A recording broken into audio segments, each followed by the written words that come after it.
Use the Rectangle Selector tool when moving multiple items to maintain alignment. Click on the background of the canvas.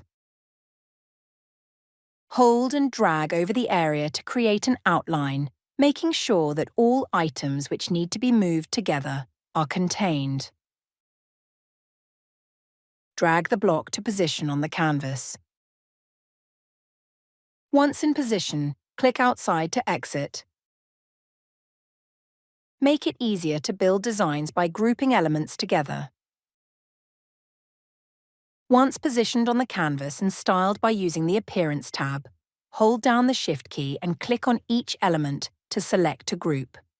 When grouping data elements, they must be of the same data widget type, for example, all weather elements, which must also share the same data slot and effect. Once selected, release the Shift key from your keyboard and right-click. From this menu, select Group Elements. Move the group on the canvas to reposition and resize. Further edits can be made to individual elements whilst grouped by clicking the Edit Group icon from the top right corner. Click in the elements to make changes from the Properties panel. Exit editing for the group by selecting the cross. If you need to ungroup elements, right-click and select from the context menu. Located at the bottom of the Layout editor, the Layer Manager allows you to view durations and manage layering of all added items. Drag and drop items in the list to show in front or behind other content.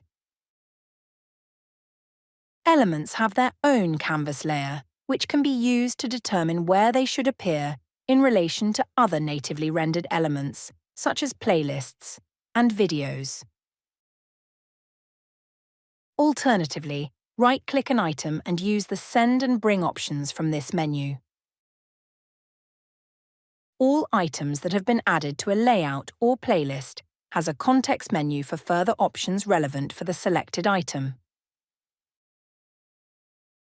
When clicking on a widget, further options will be shown under the widget name and type at the bottom of the canvas. The Options menu at the top of the Layout editor gives further options to show or hide tooltips and provide a delete confirmation warning for items. From here, you can also select to clear the canvas to start your design over, or select New to create a new layout.